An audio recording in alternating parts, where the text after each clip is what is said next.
Allez, on enchaîne les exos, exo 41. L'application R2, ouais, dans R, voilà. Justifier que F atteint un maximum et un minimum sur C. Bon, ben, on va utiliser les théorèmes d'analyse qu'on connaît bien sur les fonctions continues.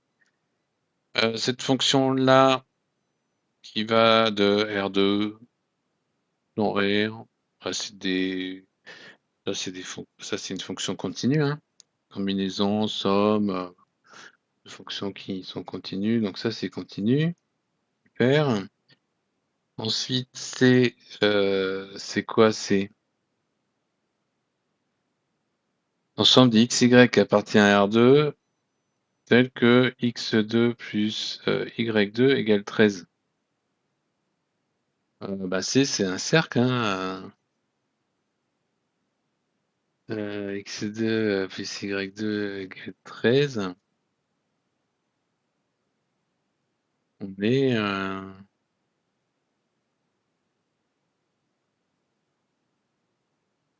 alors, une dimension 2, donc c'est pas un cercle. Si, c'est un cercle. C'est un cercle.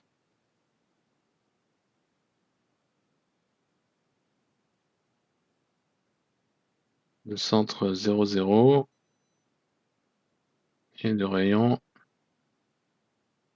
racine de 13. Alors, si on veut le faire au niveau topologique, on va dire c'est une sphère, sa sphère dans R2, avec la norme euclidienne.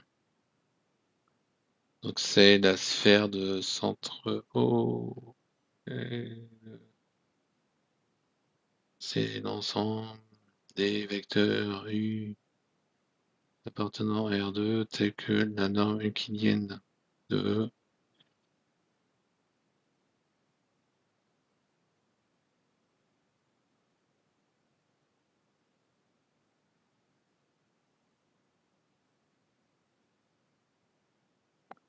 égale racine de 13.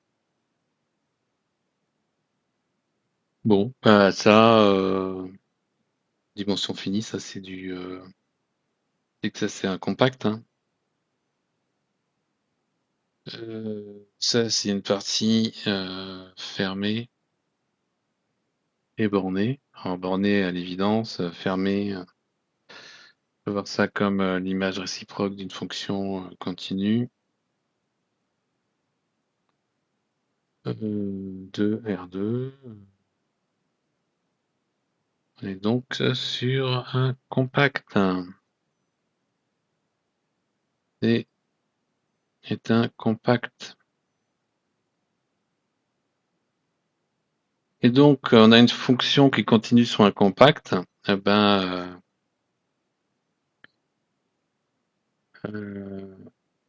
forcément, f continue sur un compact. Elle atteint ses bornes. La f de C est un compact et f atteint du coup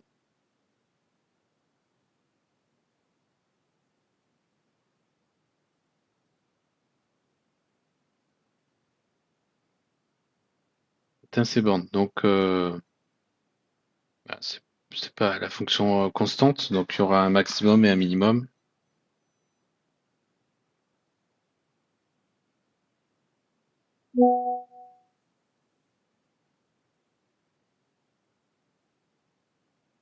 Et un minimum sur C. Oh, très bien. Alors, sur U et V, dans C, un point où F atteint un de ses extrémums. Justifie avec un théorème du programme qu'il existe un lambda tel que le système suivant soit vérifié. Alors, on a quoi? On veut du coup optimiser f de x, y. Et qu'est-ce qu'on a comme contrainte? On a que x2 plus y2 doit être égal à 13. D'accord. Bon, tout ça est de classe C1. Ok. Donc du coup, on peut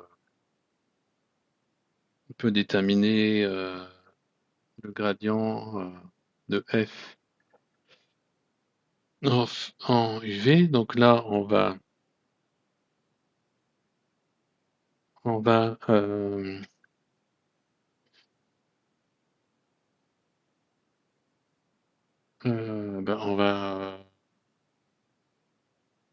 simplement écrire.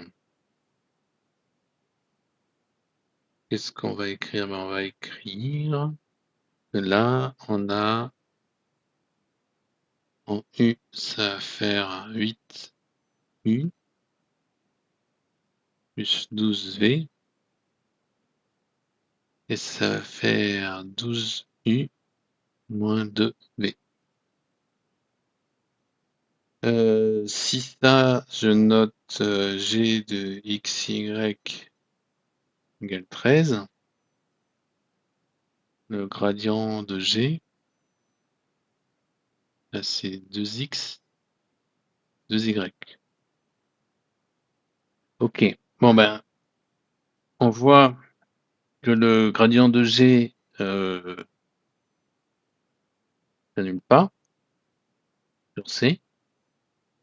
Ok, ça c'est différent de 0 sur C. Tout est C1 et donc du coup le théorème d'optimisation sous une contrainte nous dit qu'on doit avoir les vecteurs qui sont collinéaires, donc ça veut dire qu'il existe un réel lambda tel que j'ai mon vecteur gradient qui est collinéaire avec le gradient de G. Alors ça, qu'est-ce que ça va me donner? Ça va me donner que 8U V égale 2 fois lambda U.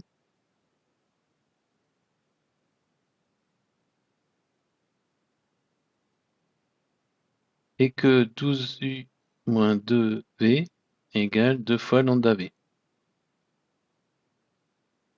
Bon, ouais, ça nous fait pareil que 4U plus 6V égale lambda U.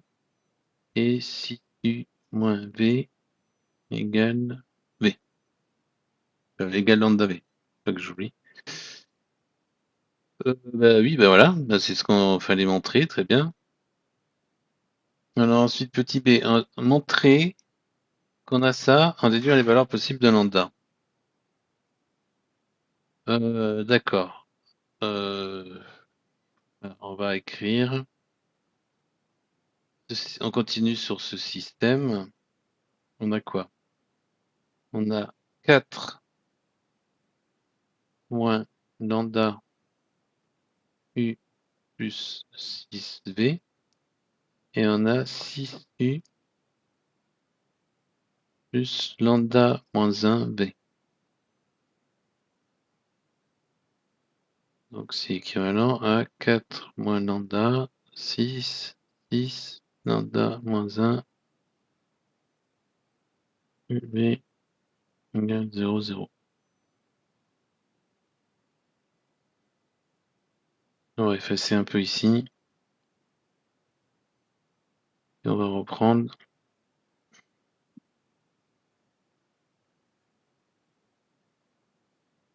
Alors, ça on a un système pour trouver UV. Donc si ça, c'est inversible. On a un système de Cramer. Ça donne UV égale 0. Ça va pas aller parce on a au moins, on a un minimum, un maximum sur C et 0 c'est pas dedans.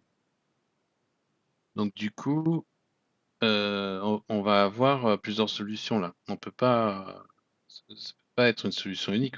Si ça c'est inversible, UV c'est 0. Donc du coup, on n'a pas la matrice 4 moins lambda 6 lambda moins 1, pas inversible.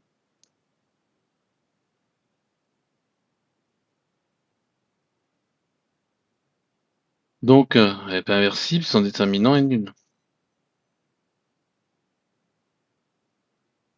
Son déterminant, c'est 4 moins lambda multiplié par lambda moins 1 moins 36 égale 0.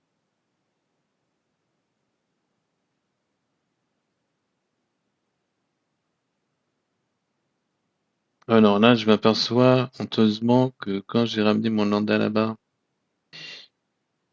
eh ben, je me suis trompé. Là, c'est un moins qui va apparaître.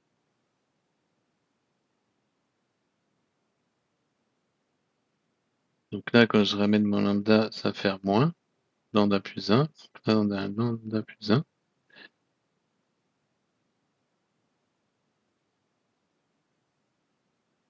Un moins. N'oublions pas quand même. Donc on peut l'écrire 1 moins lambda directement.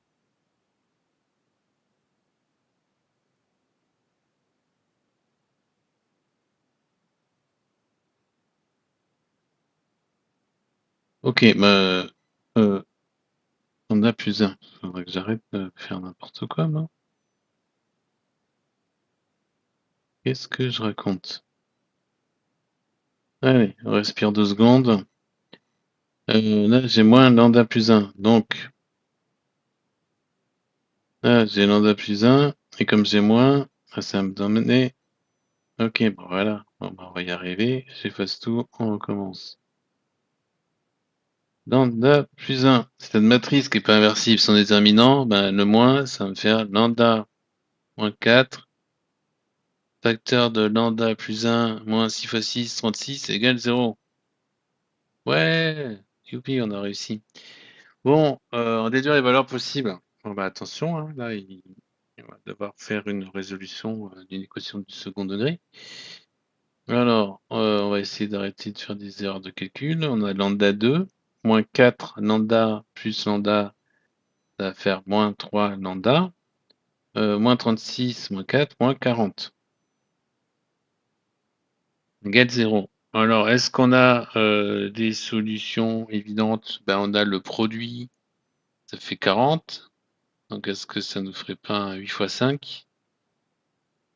Et la somme, ben, la somme, ça fait 3. D'ailleurs, le produit, c'est moins 40. Hein. Et la somme, ça fait 3. Donc, la somme, ça fait 3. Donc, ça serait du 8 moins 5. Donc, le produit des racines, moins 40. La somme égale 3, égale 8 moins 5. Bon, super. On a donc trouvé les deux valeurs possibles. C'est lambda égale 8 ou lambda égale moins 5. Voilà. On n'a pas d'autres valeurs possibles. Bon, ben maintenant, on va terminer le problème. Déterminer les valeurs possibles de UV, puis donner le OK. Bon alors, si lambda égale 8, qu'est-ce qu'on a? Si lambda égale 8, ben on revient à ça fait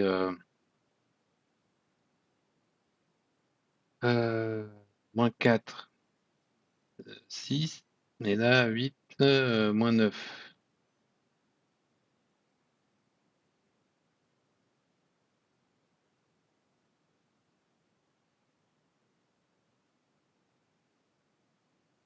Donc ça fait, ça fait moins 3U plus 10V égale 0. Ça fait U égale 2V.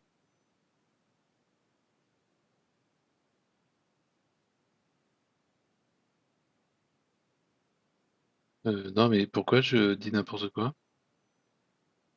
Allez, on y va tranquille. On y va tranquille.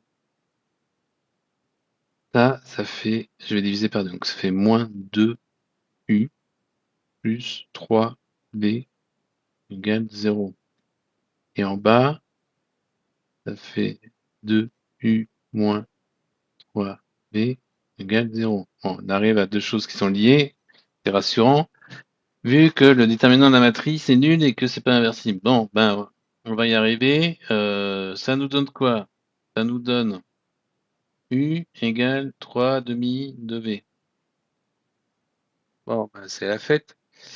Du coup, ben, u carré plus v carré, ça fait u carré plus 9 sur 4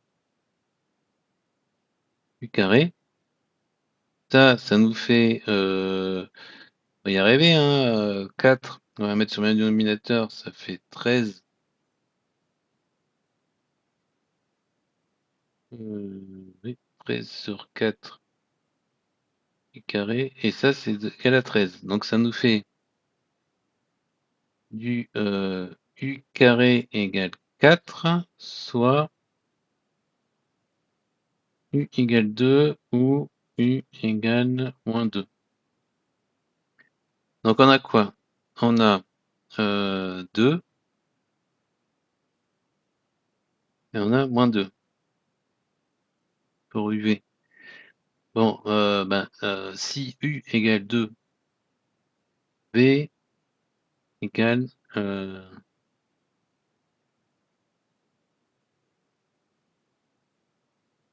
Mais non, mais c'est V là. Qu'est-ce que je raconte? Aïe aïe aïe, j'ai remplacé par V.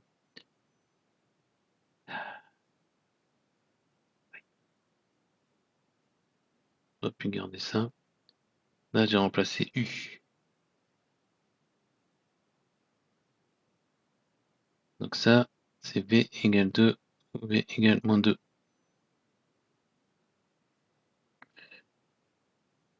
Ok. Et du coup, bah, ça fait U égale 3 ou U égale moins 3. Super. Allez, on efface de ce côté-là.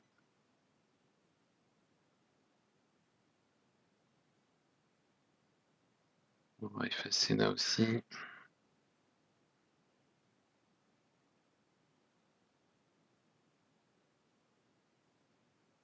Allez, alors si maintenant lambda égale moins 5.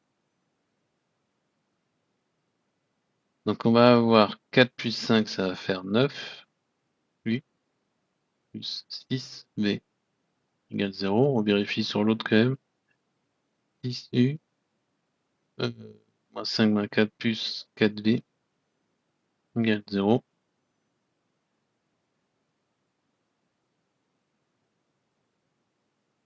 Ça fait bien 3u plus 2v égale 0. 3u plus 2v égale 0. Bon, on est pas mal. Donc 3u égale moins 2v. U égale moins 2v sur 3. U carré plus v carré égale 4 sur 9 v carré plus v carré. Ça fait 13 sur 9 v carré. Et ça va être égal à 13. Donc v carré égale 9. Donc v égale 3 ou v égale moins 3.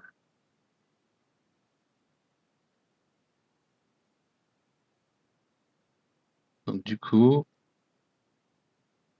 pour les couples UV,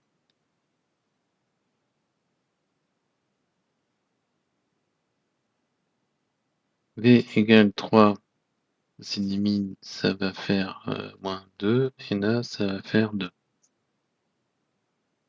Donc 2 moins 3, moins 2, 3. Ok.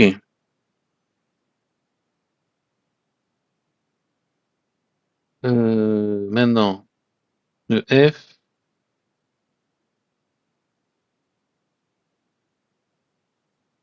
de 3, 2. F de 3, 2, c'est pareil que le F de moins 3, moins 2. Et c'est égal à quoi? Alors, 4 fois 4 fois 3 au carré 9, plus 12 fois 3 fois 2 moins 4. Donc ça va faire 36 plus 72 moins 4. Ça va nous faire 104. Et le f de 2 moins 3, c'est égal au f de moins 2, 3. C'est égal à 4 fois 4, moins.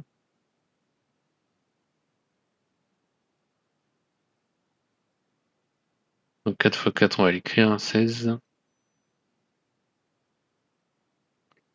4 fois 4, 16, moins, moins 12, ça va faire 72, moins 9. Ça fait moins 65. Donc du coup, le max de f sur c, c'est 104. Et le min de f sur c, c'est moins 65.